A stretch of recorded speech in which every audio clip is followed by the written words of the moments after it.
There's a piece of cloth spread across the tailgate of my truck this morning. Plain cotton canvas, off-white, the same fabric the hardware store sells as painter's drop cloth. There's no coating on it. There's no insulation in it. Hold it up to the sky and you can see daylight coming through the weave. When it goes on sale, cloth like this runs about $2 a yard. And I have slept behind this same kind of cloth on the northern plains in January at 20 degrees below zero, with a blizzard wind screaming across the snow, and I was warm, shirt sleeves warm, sitting beside an open fire burning right on the ground inside. The sporting goods store will sell you a four-season tent for $600 that cannot come close to that.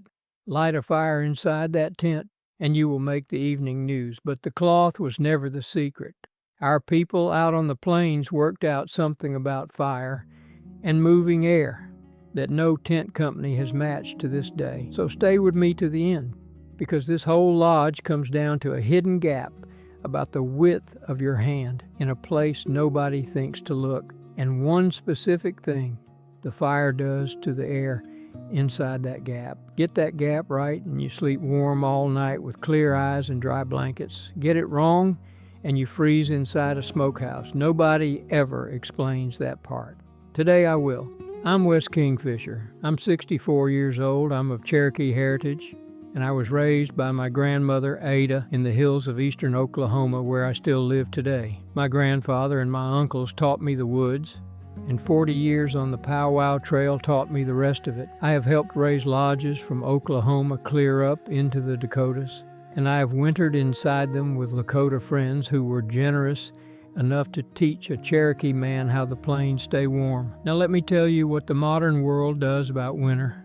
It sells you a nylon tent and calls it four season. You zip yourself inside, and by morning your own breath has frozen to frost on the ceiling, and it snows down on your face every time the wind shakes the wall. You cannot light so much as a candle in there without reading a warning label first. So they sell you a propane heater with more warning labels, then a 0-degree sleeping bag, then hand warmers by the case. And you are still cold at 3 in the morning. Tent, heater, bag, and pads will walk you past $1,000 at the sporting goods store before you ever reach the register. And the whole time, there is a design our people have been raising on this continent for thousands of years that solved every one of those problems with pine poles, fabric, and rope. You have seen the picture. A canvas cone standing in deep snow among the pines, firelight glowing through the door. Whole families lived through plains blizzards inside these lodges. Babies were born in them in January. Elders stayed warm in them through winters that will freeze bare skin in minutes. The lodge breathed the damp out instead of raining it down on your bed. It held an open cooking fire safely in the middle of a fabric room. And when camp moved, it came down and packed onto a horse in well under an hour. Keep that hand-width gap in the back of your mind, because every piece of this build is walking toward it. Now, everything I'm about to show you, the shape, the poles, the cover, and that hidden gap, is one page out of a book I put together called The Native American Way. Because the old ones never wrote any of this down, and somebody had to. It is 101 remedies, skills, and recipes from the old ways. The backyard plants my grandmother Ada used and exactly how she used them, her teas and her salves, the wild foods, and when to gather them, putting food up for winter, and the fire, shelter, and water skills like the one you are learning right now. All of it written down plain, step by step. The book is $17. It was $47. One bad night in that $600 tent cost more than that. 10,000 years of testing went into these pages. That is the guarantee on this one.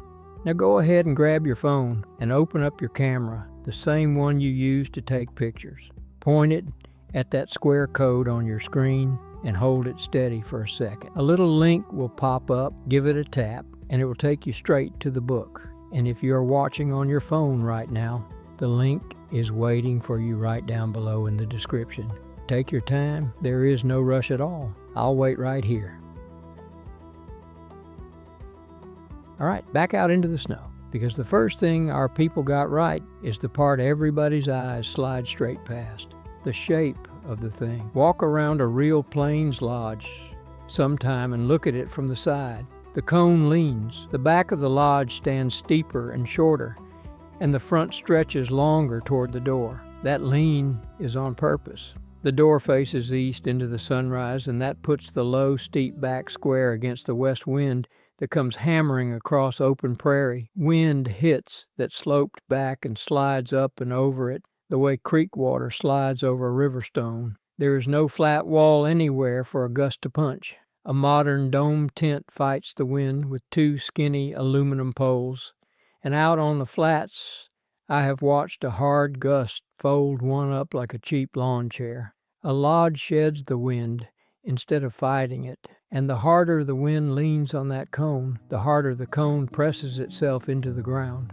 Our people rode out blizzards in these lodges, storms that laid grown cottonwood trees over on the riverbanks, and there's a kindness built into that east doors too. The first thing that touches you when you step out in the morning is sunrise. The old ones thought about things like that. Now look up top. The lean of the cone sets the smoke hole just off center, hanging right above where the fire will sit, so the whole room narrows toward that one opening like a funnel. Hold on to that picture, because the lodge is already acting like something more than a tent, and by the end you will know exactly what. But a shape is only as strong as the bones inside it. And the bones are a lesson all by themselves. Start with the tree. Lodgepole pine grows straight as a wand in the high country, slim and light and strong, and it carries that name because this was the job it was known for. The Plains nations did not have those pines out on the grass, so they traveled for them, clear to the hills and the mountains, and a good set of poles was real wealth, tended and traded and passed along. The old way of cutting was the respectful way too. Thin from the thick places, take what you need, and leave the strong ones standing for the next camp. A family lodge wants about 15 poles for the frame, plus 2 more for the smoke flaps. That is 15 for the bones and 2 for the flaps, and you will see what those 2 do in a little bit. The raising starts with 3. Some nations begin with a 4-pole base, but my Lakota friends taught me 3, so 3 is how I do it. You lash 3 stout poles together up near the top. You stand them up. You spread the legs into a tripod. Take your time with those 3, because every other pole is going to lean on them. Then you lay the rest of the poles into the crook of that tripod one at a time, walking around the circle in order, and they spiral into a crown that locks itself tighter with every stick you add. When the last pole is up, a long rope hangs down from that crown. You walk that rope around the whole bundle a few snug turns. Then you tie it off to a stout stake driven into the center of the floor. Sit with that picture for a second. In a hard blow, one wooden stake in the middle of the floor is holding your whole house down, and it holds because every pole is pulling against every other pole before the strain ever reaches the ground. Nobody handed the old ones a textbook on load and balance. They wrote it themselves, one winter at a time. And when camp moved, those same poles crossed over a horse's shoulders and became the travois, the drag frame that carried the whole household to the next camp. Nothing in this design does only one job. Now the bones are standing. Time to put the skin on. The first covers were buffalo hide, somewhere between 12 and 20 hides for one lodge, tanned soft, trimmed, and sewn into a single half circle bigger than a barn door. And I will tell you something the old Western movies never showed you.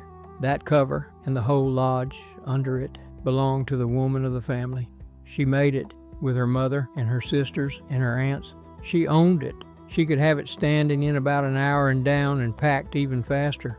The finest shelter engineers this continent ever produced were somebody's grandmother, and I do not say that lightly. Then the trade cloth came up the rivers in the 1800s, and inside of a generation, nearly every lodge on the plains had switched from hide to canvas. You want to know why? Wait. A finished hide cover could outweigh a grown man, and canvas does the same job at a fraction of it. Now think about what that switch tells you. Hide worked. Canvas worked. A roll of $2 a yard drop cloth works today. The warmth rides in the design, and the design moves from one cloth to the next without losing a thing. We are 2 steps away from that hand-width gap now. First, this cover has to go up, and there is a right way to do it. Fold the cover and tie it to one last pole, the lifting pole. Hoist that pole up against the back of the frame. Now unroll one half of the cover around one side of the cone. Unroll the other half around the other side, the way you would wrap a blanket around a shoulder. The 2 edges meet at the front, above the door on the east face. And here come the lacing pins, and I love these little things. Peeled sticks about the size of your finger, whittled smooth, and they stitch the 2 edges together through matched holes. A ladder of wooden buttons running down the chest of the lodge. No zipper to freeze up. No buckle to snap in the cold, a pocket full of sticks, and if you lose one, any hickory branch in Oklahoma will make you another. Then you peg the bottom edge to the ground all the way around. And right here is where folks go wrong. Every instinct you carry in from modern camping tells you to seal that bottom edge down airtight, like the lid on a food container. Do not do it. Pegged, but easy. Snug enough that the wind cannot get underneath and lift, loose enough that the skirt of the lodge can still breathe. And why on earth would you want a winter shelter, breathing cold air in at the floor? That is the gap's business, and we are nearly there. Last piece of the outside. Those 2 ears standing up beside the smoke hole are the smoke flaps, and each one has its own slim pole socketed into a pocket at its corner, running down along the outside of the lodge. Those 2 poles work the flaps the way a sailor works a sail. Quarter the flaps away from the wind, and the draft pulls clean. Cross them closed over the hole when the rain drives sideways. The weather shifts, you step outside, you walk the poles around, and you're back beside the fire in half a minute. So now the skin is on, pinned above the door, pegged easy at the ground, flaps rigged to the wind. Time to light the heart of it. Scrape the floor bare down to clean dirt where the fire will live. Just back of the center of the lodge, underneath the slant of the smoke hole. Ring it with stones if the ground offers you any. And keep the fire small. I mean small, about the size of a dishpan. Burning seasoned dry hardwood, oak or ash or hickory, split thin. Dry wood burns hot and clean. Green wood and wet wood make smoke, and smoke is the enemy indoors. There's an old saying that has gone around the fires forever, and you may have heard some version of it. Build a big fire, sit far away and stay cold. Build a small fire, sit close and stay warm. My grandmother had a saying about it too. The fire does not need to be big, it needs to be tended. Feed it small and feed it steady, and a lodge will hold that warmth around you like a coat. And one thing an old woodsman will tell you straight. If the smoke will not climb, look to the draft before you blame the wood. Because everything I have shown you so far, the lean of the cone, the bones, the cover, the pins, the flaps, the little fire, all of that is the half of the lodge you can see from the road. The half that keeps you alive at 20 below is the half nobody sees. And this is the part I promised you at the start. Step inside a winter lodge and look behind the beds. There's a second wall in there. Another band of fabric hung on the inside of the poles, running all the way around the circle from about shoulder height down to the floor. The old people called it the liner or the dew cloth. It ties to a cord strung from pole to pole. And here's the detail that matters most. The bottom edge of that liner is pegged and weighted down tight against the ground. Tight. No breathing room at the floor on this wall. And between the liner and the outer cover, there's a gap of about 4 or 5 inches, about the width of your spread hand. Now watch what the fire does with that gap, because this is the whole machine. The fire heats the air above it.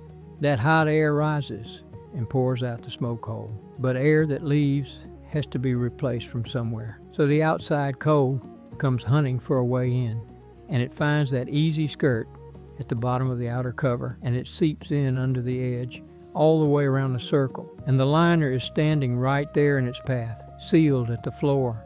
That cold air cannot reach you. It has exactly one road left open, and that road runs straight up into the hand-width channel between the two walls. Up it climbs, stealing a little warmth off the liner as it goes, and it spills out over the top, right where the smoke is gathering, and the whole moving sheet of it rides on out through the smoke hole together. One rising curtain of air all the way around the lodge all night long. And that curtain is doing three jobs at once. It sweeps the smoke up and out straight as a string, which is why you can sit in a fabric room with an open fire and see your friends clear across it. It carries your breath and the cooking steam out with it, so no frost ever builds on the inside walls to snow down on your blankets at midnight. And it wraps the living space in a moving jacket of air that the cold has to fight through before it ever touches the cloth beside your head. The lodge is a chimney, and you live inside it. The fire is the pump that runs it. And now you can see why almost everybody has the ceiling backwards. Choke that outer skirt down airtight, the way your camping instincts beg you to, and the draft starves. The smoke stalls, rolls off the ceiling, and comes back down into the room. The walls sweat, then frost. Your eyes burn, your blankets go damp, and you have built yourself a cold smokehouse for all that effort. Loose wall outside, tight wall inside, a hand width of moving air between them. That is the secret our people worked out, and the extra fabric to do it cost you about $2. In the deep of winter, our people on the plains dressed the lodge one step further. Snow got banked in a low wall around the outside base, about a foot up the cover, slowing that incoming seep to a whisper while the draw up top keeps right on pulling. Dried prairie grass got stuffed behind the liner down low where the bed sat, a mattress of trapped air between the sleepers and the cold. And some families stretched a small canopy across the top of the sleeping area, a ceiling inside the ceiling, holding the warmth down low where the people were. The first winter night I ever spent in a lodge rigged that way, up north, I laid there waiting to get cold, the way you wait on a dentist to start drilling. It never came. Somewhere around midnight I quit waiting, and I just listened to the blizzard and the little fire argue it out, and the fire was winning. 20 below zero on the other side of $2 fabric, and I never once reached for my coat. So walk the whole machine through your head one more time.